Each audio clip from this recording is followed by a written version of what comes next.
जब मोदी के नाम की नहीं थी लहर, तब प्रकाश सिंह बादल ने कहा था, आप गुजरात नहीं अब देश संभालिए।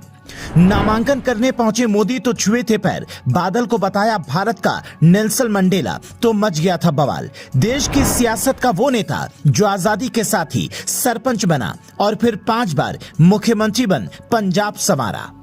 वो नेता जो 1947 में देश की आजादी के साथ ही मात्र 29 साल की उम्र में सरपंच बना, फिर ब्लॉक प्रमुख बना और 10 साल की मेहनत के बाद विधायक बना, फिर मुख्यमंत्री बने तो पंजाब को उस दौर में संभाला जब देश की आजादी के बाद पंजाब जैसे सीमावर्ती राज्यों में सुरक्षा को लेकर अनाज उत्पादन बढ़ाने की बड़ी जिम्मेदारी थी। आज देश में कई नेता हैं, लेकिन हर कोई प्रकाश सिंह बादल नहीं हो सकता है, क्योंकि उनके अनुभव और फैसले लेने की क्षमता को कोई तोड़ नहीं था। कहते हैं कि एक बार जब पीएम मोदी ने उन्हें वाइब्रेंट गुजरात समिट में बुलाया, तब बादल ने वहां जाते ही कहा, ये वाइब्रेंट गुजरात समिट तो ठीक है, लेकिन आपको वाइब्रेंट भारत समिट भी करना चाहिए और आप गुजरात से आगे निकलिए, देश लेवल पर आइए।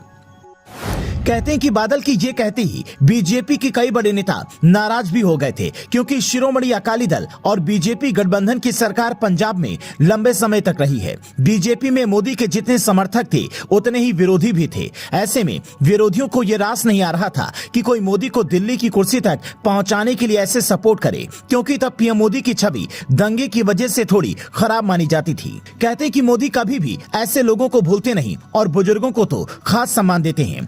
इसीलिए साल 2014 के चुनाव में जब नामांकन करने के लिए पहुंचे तो वहां प्रकाश सिंह बादल को लेकर भी गए, जिनके पैर छुए तो पूरे मीडिया में इस बात पर चर्चा छिड़ गई कि मोदी ने क्या प्रकाश सिंह बादल का पैर सिर्फ सम्मान के लिए छुआ या फिर बात कुछ और भी थी। तब बादल ने यह भी कहा था कि मोदी और कांग्रेस यानी गांधी परिवार का मुकाबला घोड़े और हाथी की तरह है, और बड़ी बात यह थी कि पीएम मोदी बादल जैसे कई नेताओं के भरोसे पर खरे भी उतरे। हालांकि इस तस्वीर की चर्चा थमी भी नहीं थी कि पीएम मोदी ने यह कहकर नई चर्चा छेड़ दी कि प्रकाश सिंह बादल भारत के नेल्सन मंडेला हैं। जो लोग नेल्सन मंडेला को नहीं जानते उनके लिए बता दें कि भारत में जैसे गांधी को लोग मानते हैं, वैसे ही दक्षिण अफ्रीका के लोगों के लिए नेल्सन मंडेला हैं। हाँ, वो अलग बात है कि नेल्सन मंडेला अपने देश के राष्ट्रपति बने, पर गांधी ने कोई भी पद प्राप्त नहीं किया, वो राष्ट्रपति बन गए। खैर, गांधी और नेल्सन मंडेला की तुलना के अलावा यहाँ आपके लिए यह जानना जरूरी है कि प्रकाश सिंह बादल का निधन कैसे हुआ।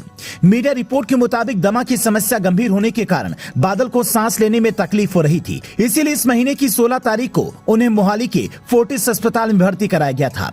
18 अप्रैल को उनकी स्थिति बिगड़ने के बाद उन्हें आईसीयू में रखा गया था, लेकिन तमाम कोशिशों के बावजूद भी उन्हें बचाया नहीं जा सका। बादल के निधन पर राष्ट्रपति द्रौपदी मुर्मू, पीएम मोदी और राहुल गांधी समेत कई राजनीतिक दिग्गजों ने ट्वीट कर श्रद्धांजलि दी। ऐसी चर्चा है कि पीएम मोदी बादल की अंतिम यात्रा में भी शामिल हो सकते हैं। बादल के निधन पर पीएम मोदी ने ट्वीट कर लिखा, प्रकाश सिंह बादल का निधन मेरी निजी क्षति है। मेरा उनसे कई दशक से करीबी संपर्क रहा है, उनसे बहुत कुछ सीखने को मिला। मुझे उनसे हुई कई बातचीत याद हैं, जिनमें उनकी समझदारी साफ तौर पर दिखती थी। उनके परिजन और उनके अनगिनत प्रशंसकों के प्रति हमारी संवेदना है। प्रकाश सिंह बादल जी के निधन से अत्यंत दुख हुआ है। वे भारतीय राजनीति की एक महान हस्ती और एक बड़े नेता थे, जिन्होंने देश के लिए बहुत योगदान दिया। उन्होंने पंजाब की प्रगति के लिए अथक परिश्रम किया, कठिन समय में इस राज्य को सहारा दिया।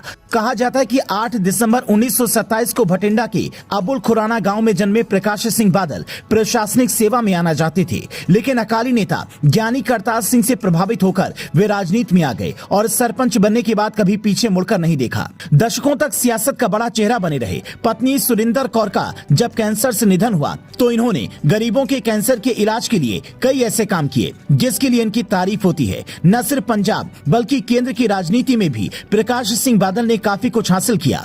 अब 95 वर्ष की उम्र में दुनिया को अलविदा कहा तो सियासत में एक बड़ा शून्य दिखने लगा। Bureau report, leading Bharat TV.